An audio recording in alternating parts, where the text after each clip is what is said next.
नागेंद्र जी कुछ ये आपके सामने प्रमाण है ना। जी सर, जो सवाल अभी आप सतीश जी से पूछ रहे थे उसका जवाब हम भी देना चाह रहे हैं। हाँ। आप कह रहे हैं कि अमित शाह जी से 5 ऐसे क्या कमिटमेंट लेना चाहते हैं। राइट। जिस देश का सहकारिता मंत्री और गृह मंत्री सहारा के हाथों कठपुतली बन गया है, सहारा से उसको डर लगता है, वो कमिटमेंट क्या करेगा। उनसे बस केवल इतना ही कहना चाहते हैं कि चुपचाप शांति से घर बैठ जाए, सहारा के मुद्दे पर वो कुछ बोले ही नहीं, ज्यादा अच्छा होगा। आपको हमने कुछ पत्र का कॉपी भेजा है अभी मोबाइल पे, जस्ट उसको लास्ट पैराग्राफ में आप पढ़िए। जब सहारा की तरफ से डाटा दिया गया, सहारा की तरफ से जो डाटा दिया गया चारों सोसाइटियों का, कि हम जो डाटा दे रहे हैं ये डाटा मेरा सही है, अगर इस डाटा में कुछ भी गड़बड़ होगा तो आप मेरे ऊपर कानूनी कार्रवाई कर सकते हैं। देखिए लास्ट वाला भी पढ़िए नीचे, वी सेल बी। अब पूरा डाटा ही फर्जी है, फॉर्म नहीं मिल रहा, अब मेंबरशिप फॉर्म नहीं मिल पा रहा है, जो फॉर्म में भरे गए तो वो नहीं मिल पा रहा। तो इससे ज्यादा फर्जी और क्या हो सकता है। उसने आपको गाल पे तमाचा मारा सहारा ने कि हम आपको लिख के दे रहे हैं कि अगर हम गलती करेंगे तो हम पे आप कार्रवाई कीजिए। ये लेटर कब का है, जिस समय पोर्टल की लॉन्चिंग हुई थी उस समय का ये लेटर है। क्या उस पर कार्रवाई करने के लिए अमेरिका से ट्रंप को आना पड़ेगा या पाकिस्तान से किसी को बुलाना पड़ेगा। सहकारिता मंत्री को हाथ में गृह मंत्री भी, मंत्रालय भी है, कार्रवाई क्यों नहीं कर रहे हैं। आज तक 18 महीने से जो डाटा नहीं मिल पाया, सहारा के सोसाइटी के किस डायरेक्टर पे कार्रवाई किया गया सरकार की ओर से, किस डायरेक्टर का कॉलर पकड़ा गया कि तुमने जब लिख के दिया था मुझे कि मैं डाटा सही दे रहा हूं, अगर मेरे डाटा में गलत होगा तो आप हम पे कार्रवाई कर सकते हैं। तो कार्रवाई करने में इनको डर क्यों लगता है। जाकर के उत्तर प्रदेश में बोलते हैं कि सहारा का स्कैम अखिलेश यादव के कारण हुआ। आप स्कैम वर्ड यूज करते हो, तो स्कैम अगर हुआ है तो स्कैम का कार्रवाई कौन करेगा। गृह मंत्रालय किनके हाथ में है, इन्वेस्टिगेशन डिपार्टमेंट किनके हाथ में है। और यहाँ आते हैं SFIO लगा दिए हैं, ईडी लगा दिए हैं, ऐसा कह रहे हैं। SFIO क्या सोसाइटी की जांच करेगी क्या। SFIO ने तो लिख के दे दिया कि मैं केवल कंपनी की जांच करूंगा जो नो कंपनी है, सोसाइटी की जांच हम नहीं कर सकते। सोसाइटी की जांच हर राज्य का CID डिपार्टमेंट कर सकता है या गृह मंत्रालय किसी से SIT के माध्यम से करवा सकता है। क्यों नहीं करवा पा रहे हैं। वो तो कंपनी की जांच कर रहा, नो कंपनी का, उसमें सोसाइटी कहाँ है। वहां गए तो अखिलेश यादव दोषी हो गए, और झारखंड में आए तो 10 साल से हेमंत सोरेन क्या कर रहे थे। ये मूर्ख मंत्री किसको मूर्ख बनाना चाहता है, देश के आम जनता को किसको मूर्ख बनाना चाहता है। हम लोग इतना बेवकूफ हैं, हम लोगों को केवल गाजर मूली की तरह इस्तेमाल करना चाहते हो। कभी सलाद बनाया खा लोगे, कभी सब्जी मिलाया खा लोगे। हम लोग क्या हैं, वोट बैंक बन गए हैं कि सहारा का लोकसभा में आपने दिखाया कि हम आएंगे तो पैसा देंगे, यहाँ आ रहे हैं तो कह रहे हैं कि हम पैसा देंगे। आज आपका थंबनेल वही है ना। तो आप जो वादा किए थे कि जो पोर्टल पे आएंगे तो 45 दिन में हम पैसा दे देंगे, फिर आपने कहा कि 4 महीना में पैसा दे देंगे। कुशीनगर में कहे कि हम जल्द दे देंगे, और यहाँ आके अलग ड्रामा बतिया रहे हैं। ये जो छमक छल्लो की तरह से अलग अलग भेष बदल रहे हैं ना, उसको ठीक कर लें, और नहीं तो जनता ठीक कर देगी। झारखंड की जनता इस पूरी तरह से तैयार है। इनका जो अश्वमेध का घोड़ा घूम रहा है ना हर देश में कि सब जगह हम ही जीतते हुए चलेंगे, तो ये घोड़ा यहाँ रुकेगा, थम जाएगा। ये अभय जी सुन, पढ़िए, इस लेटर को पढ़िए, उस पत्र को पढ़िए। अब हम अगर कुछ गलत बात बोल रहे हैं तो बोले उस पत्र में क्या नहीं लिखा हुआ है। नहीं ठीक है, हम देख ले हैं। एक अभय जी, आपने जो पत्र लिखा था अभी सहारा प्रबंधन को, उसके तरफ से कोई सूचना आई क्या, और 14 नवंबर को क्या आप मिलने जा रहे हैं। नमस्कार आशुतोष जी, डिबेट पे हमारे तमाम साथी बैठे हैं, सबको हृदय से आभार। एक नागेंद्र की जगह 2 नागेंद्र बैठे थे, उन लोगों को भी नमस्कार। बाकी वर्ग के जो QIM नेटवर्क चैनल पे बैठे हैं दर्शक, बहुत बेसब्री से हर एक नई खबर के बारे में सोचने के लिए आपके चैनल पे आते हैं, और भुगतान के रास्ते लगभग 1 साल से वो ये चैनल देखने के बाद भी अधूरा रह जाता है, और मूल्यांकन तो करते ही होंगे कुछ ना कुछ। हालांकि हमारा जो आंदोलन है, उस आंदोलन की रणनीति के आधार पे जो आंदोलन की नींव रखी गई थी कि हमको सहारा के पीड़ित निवेशकों के भुगतान के रास्ते सुलभ करने के लिए जो संसाधन प्रयोग करने पड़े, चाहे वो सड़कों पे जनता की अदालत हो या तमाम पुलिस प्रशासन के थानों पे उनका घेराव करके उनके खिलाफ मुकदमे दर्ज कराने हो, सरकारों को जगाना हो या सहारा के प्रबंधन तंत्र को जगाना। मेरा तो पहला उद्देश्य आंदोलन का यही था। और पहली बार जब हम लोगों ने इस आंदोलन की नींव रखी थी तो सहारा भवन गए थे, तो सहारा के प्रबंधन तंत्र यानी सुब्रत राय जब जिंदा थे तो उनसे मिलकर के बात ही पूछने गए थे कि भाई हम लोगों से बैठिए और बात करिए।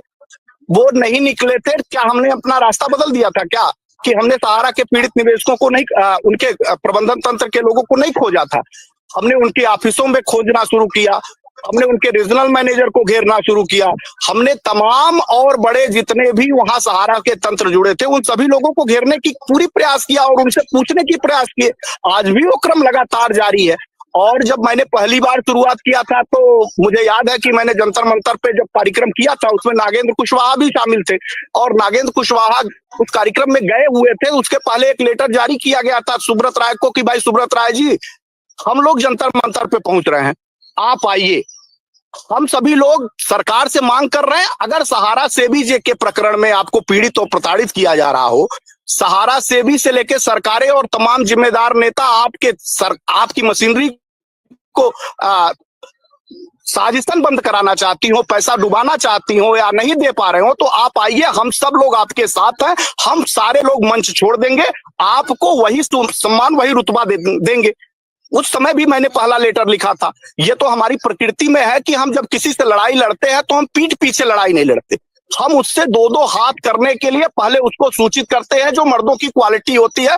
अब हम सब लोग छिनार मेहरारू तो है नहीं, बात समझिए। छिनार मेहरारू होते हैं कि हमको एक घर से दूसरा घर, दूसरा घर से तीसरा घर, तीसरा घर से चौथा घर, हमेशा घर ही बदलना होता है। बल्कि चाहे जो हो खटोला यही बिछेगा की नीति अपनानी हो, तो ये नहीं होता हम लोगों से। हम लोगों से होता है कि हम लोग डायरेक्ट करने की आदि है कि अगर हमको आशुतोष पाठक को कुछ कहना है तो पीठ के पीछे आशुतोष पाठक के कुछ नहीं कहूंगा। आपके भरे मंच को पहले सूचना दूंगा, आऊंगा और सच कहूंगा कि आप सहारा प्रबंधन की चाटुकाराई कर रहे हैं और देश के पीड़ित मर रहे हैं। आप अगर स्वतंत्र पत्रकार हैं तो खुले मुक्त कंठों से जो गलत हो उसका विरोध करिए। हम इसी नाते आपसे अनुनय विनय करने गए, तो हम यह बात आपके मंचों से भी आपको कह सकते हैं। अगर हमको कहना है यह बात सहारा के प्रबंधन तंत्र से हमसे बात करना है, तो अब सुब्रत राय जी जिंदा नहीं है, तो हम बार बार कोशिश तो करेंगे। क्योंकि मैंने पहले भी कहा है, आज भी कह रहा हूं कि दुनिया की कोई ताकत ऐसा नहीं है जो अपनी जेब से पैसा निकाल कर दे दे। इवन सरकार और माननीय सुप्रीम कोर्ट, देना पड़ेगा सहारा को ही। तो सहारा के प्रबंधन तंत्र में माननीय सुब्रत राय के मरने के बाद, अब चूंकि मैं माननीय कह दूंगा तो हो सकता है किसी के बाप थे वो बुरा लग जाए, किसी के पहले वो बाप थे वो बुरा लग जाए, समझिए। तो पैसा तो उनको देना पड़ेगा। अब वो नहीं है तो उनकी बाप की पत्नी अगर हमारी बड़ी बहन हो गई तो ये बुरा सुधार के बोलने के लिए बोलिए। हाँ, नहीं तो जितना लेंगे खराब कर सकते हैं ना, उससे नागेंद्र कुशवाहा जी, नागेंद्र कुशवाहा जी, नागेंद्र कुशवाहा जी बात कर रहे थे तो बुरा लग रहा नहीं, तो हमारा लैंग्वेज से ज्यादा खराब हो सकता है। दीदी बना दिया तो दीदी बनाना गुनाह है क्या? दीदी बनाना गुनाह है क्या? अबे आपको ये सब बात आशुतोष जी मुद्दे पर रहिए ना। आशुतोष जी, किसी को बहन बनाना गुनाह है क्या? आशुतोष जी, किसी को बहन बनाना गुनाह है क्या? आशुतोष जी, किसी को बहन बनाना गुनाह है क्या? उस भद्र महिला को, चाहे जिसने जितना भी अपराध किया हो उसने, और अगर वो भद्र देश की सम्मानित, आज यही तो देश के लोग हैं, शायद इनके जैसे लोग, दो कौड़ी के लोग उससे मिलने के लिए तरस जाते हो, नहीं मिल पाएंगे। और अगर वो अगर सांस्कृतिक सामाजिक पत्रों की स्वरूप के रूप में अगर हम प्रयास करते हुए दिखाई दे और लेटर देते हुए दिखाई दे, हम अपने संगठनात्मक नेतृत्व के दायरे को में रहते हुए अगर हमको पत्र लिखना हो, तो मैं माननीय अमित शाह को कुत्ता कहूंगा क्या? माननीय अमित शाह को दो कौड़ी का मंत्री कहूंगा क्या? ये संसदीय है? ये संसदीय है? उस देश के गृह मंत्री है? ये संसदीय है क्या? आपके मंच पे बैठा के क्या माननीय गृह मंत्री को आप जो है किन शब्दों के नवाजे जाने की तरफदारी कर सकते हैं? यह संसदीय है? क्या ऐसा नहीं है? हम कह तो रहे हैं कि जिस झारखंड की बात हो रही है, आज झारखंड की बात को कर रहा हूं, 13 तारीख को चुनाव है, वहां 13 तारीख को चुनाव है, और एक शब्द भी एक झारखंड में इस आंदोलन को तितर बितर करने के बाद किस भरे मंच पे खड़ा होकर के किस राजनीतिक दल के लोगों का घेराव करने का काम किया गया था? आज प्रधानमंत्री वहां गए थे, कहां थे वो लोग, झारखंड के लोग जो सड़क पे खड़ा होकर के ये नहीं कह सकते थे प्रधानमंत्री वापस जाओ, वापस जाओ? सिर्फ लफाजी, सिर्फ लफाजी। और मैं कह रहा हूं ना कि भर के गठरी मिलेगी। आज भाजपा ने नहीं बोला, नहीं पैसा दिया, भाजपा ने इस आंदोलन के दबाव में 5,000 करोड़ रुपए उसी सहारा सेवी के खाते से लेके आई, और यही कंट्रोवर्सी करने वाले लोग इसी मंच पे बैठे हैं, और उन्होंने कहा सारे बांड भेज दो, यानी सारे मामले उलझा दो, पोर्टल में दावे कर दो। जब 10,000 रुपए आप कह रहे हैं कि 5 बिंदु बन रही है, उसने पहला ही बिंदु कह दिया था, उसने पहले ही बिंदु कह दिया था कि हम छोटे निवेशकों को पैसा देंगे और 10,000 रुपए तक देंगे। तो कौन थे वो लोग जो ये कह रहे थे कि पोर्टल में अपने सभी दावे प्रस्तुत करो? नागेंद्र कुशवाहा जैसे लोग सभी दावे को प्रस्तुत करा के 1 करोड़ 20 लाख लोगों का पैसा कागज डाले थे कि नहीं डलवाए थे? जब 10,000 रुपए सरकार की गाइडलाइन में तय की गई थी, अगर 10,000 रुपए के बांड डाल दिए गए होते तो देश में 5,000 करोड़ रुपए आज बट गए होते, उनके जबड़े में हाथ डाल करके ले लिए गए होते। जब आप 1 करोड़ 10,000 रुपए लेने के लिए 1.5 करोड़ रुपए के बांड डालेंगे तो भला वो पैसे का मूल्यांकन सरकार कर पाएगी, उसको खोज पाएगी? और देखिए ना कितनी बड़ी बात है, देखिए जब देश की भारतीय जनता पार्टी यानी भारत की सरकार, भारतीय जनता पार्टी जो केंद्र में बैठी है, उसके मंत्री भरे सदनों में 10 करोड़ इन्वेस्टर के लिए अपनी मुहर लगा रहे हो, स्वयं सहारा का प्रबंधन तंत्र 13 करोड़ निवेशकों की बात कहता नजर आ रहा हो। हम और आप कौन होते हैं आशुतोष जी? कौन होते हैं हम आप कहने